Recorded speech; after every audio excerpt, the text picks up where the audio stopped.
Hello there. I am Sensei Victoria Whitfield, your business Reiki master, and it's my joy to help empathic and spiritual entrepreneurs just like you get and stay grounded and clear in mind, body, and business.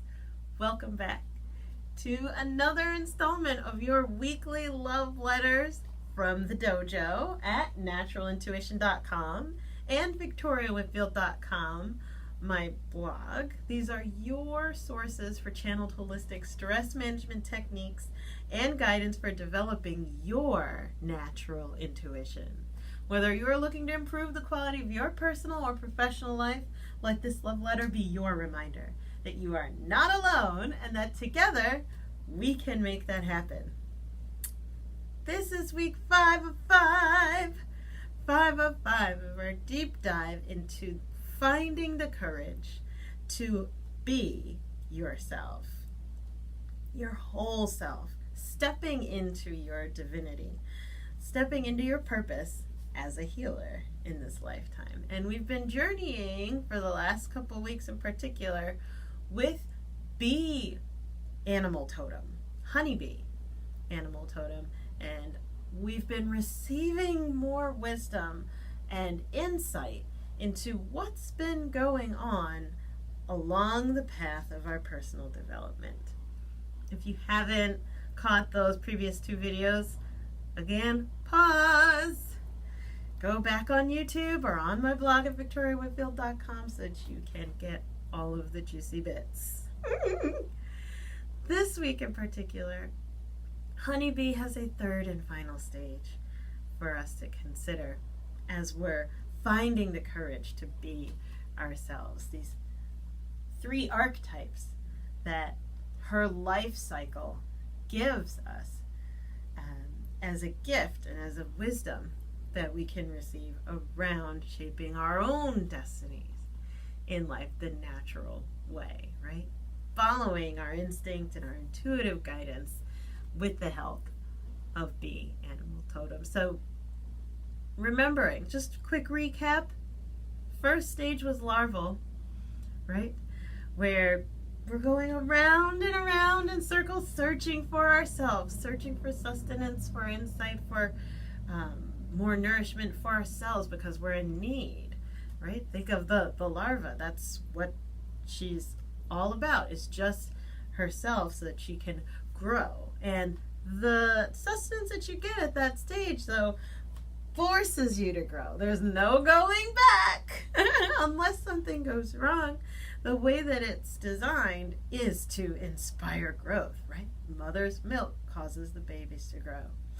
And then at the worker stage, right, where after we've matured as a larva, now we're at the worker stage, where instead of searching to receive just for ourselves, now we're searching for problems to solve. We're searching for ways to contribute to others. And this is really powerful because this is where we learn to collaborate and connect and communicate. Remember the dance, the magic communication dance of honeybee, so that they can build the hive as well as cause more reproduction throughout all of the plants around them by spreading their wonderful, wonderful contribution to all of us. Bee is sacred. Here's the thing, though.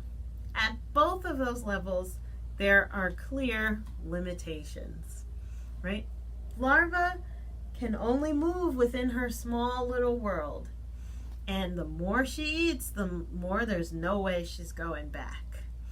It's a clear one-way linear street to being the worker. And then worker bee has clear limitations as well. The purpose of the worker bee is work. And worker bees work themselves to death. In fact, they only live about 6 to 8 weeks tops. 20 of those days is spent as the larva. So it's a hard life, it's a short life. Sure, they live longer in the winter because they're dormant, right, for about 5 months. But with that, worker bee serves to work and to give to others. There's a third archetype that honeybee is gifting us, to see past only searching for yourself and only searching for others. And this is where we step outside of limitation and into legacy. This is Queen Bee Week.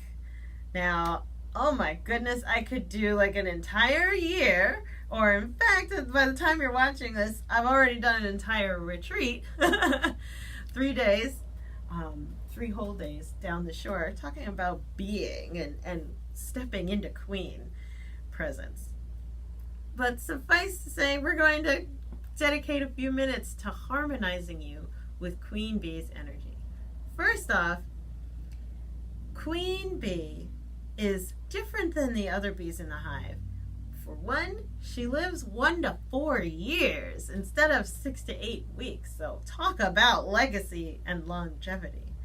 Secondly, she gives birth to everybody in the hive, right? And all of their day-to-day tasks come from her, right? Come from protecting her and serving her, right? Following her pheromones, knowing what to do next. She generates purpose. She generates life. How does one transition into this archetype? And also applying it as a metaphor to life and business. This is stepping out of just being the worker into being the creator, right?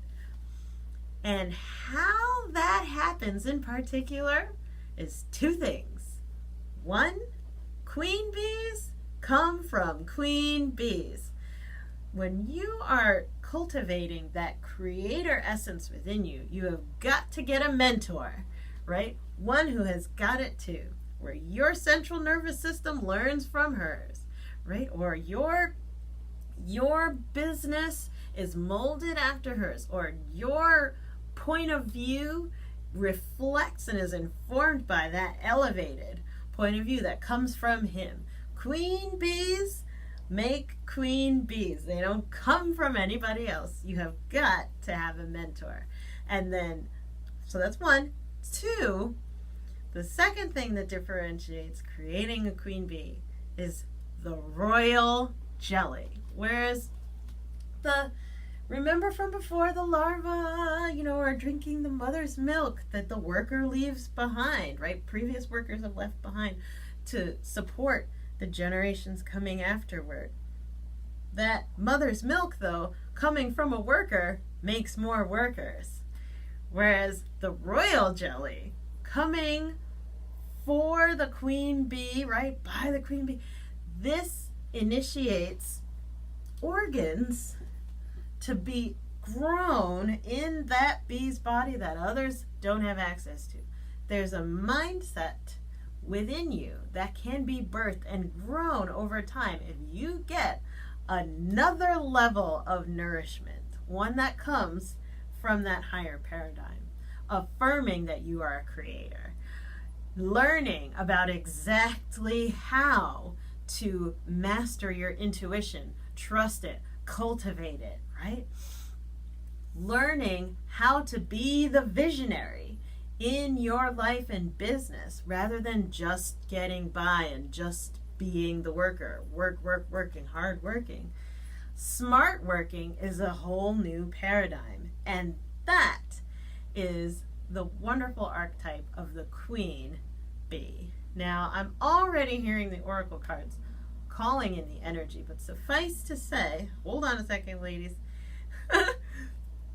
Suffice to say that as we begin to transition out of worker into queen, it's only a very few people are capable of doing this, because queen bee is responsible, right? Responsible for keeping the vision alive, keeping the tribe and the hive alive.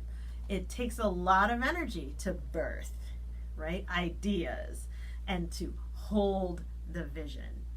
It's It may look cushy. She only stays in the hive the entire time of her life unless there's a swarm, like unless there's trouble. And if she does leave, half the whole swarm leaves with her. Right? So she's never by herself. Right? So there's not exactly freedom. There is agency, but with that agency comes responsibility as queen, right? As the visionary, as the healer, right? When you're fully stepping into your role as not just a healer, but as a leader and a healer, there's a whole new level of nourishment that you need, right? In the form of royal jelly, as well as a whole new level of guidance that you need, right? Coming from mentorship. And so we want to honor that. If you're called the queen, let's not take this lightly, but that is the third and final stage. So let's get to it. Goddesses, what do we need to know? Right? Goddess Guidance from Doreen Virtue, Oracle Cards deck.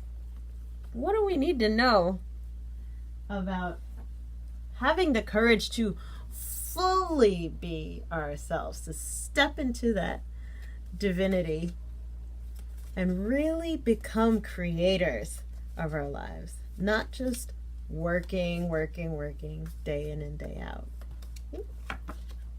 Okay. Solace, bodies of water. Spend time near water such as a lake, river, or ocean to recharge your batteries. And here's where we're going to leave off this week.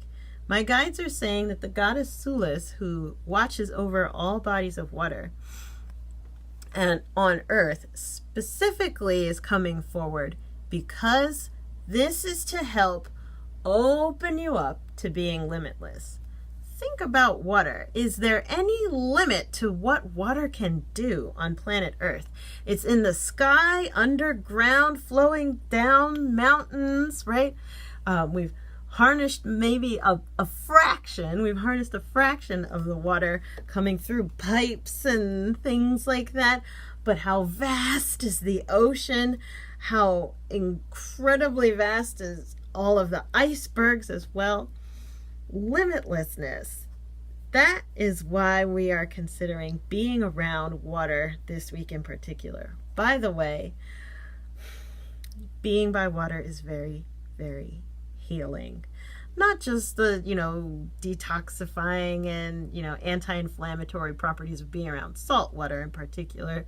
I mean, not to downplay that, but emotionally, right? Emotionally and spiritually, when you are by lakes, by the ocean, by waterfalls, by river, there is an activation that happens in the body that is unique to being in the presence of water, as well as drinking fresh alkaline, right, alkalized water. It heals the body and cleans your blood. So to prepare moving from your worker into your queen, meditations with water, taking in clean water, being around water is going to help you release that limited mindset and step into your creator, you being a healing leader. So what's coming up for you hearing all this? Really powerful message this week. Send me an email back at info@victoriawhitfield.com. And by the way, make sure you subscribe on YouTube so that you get these love letters first every week.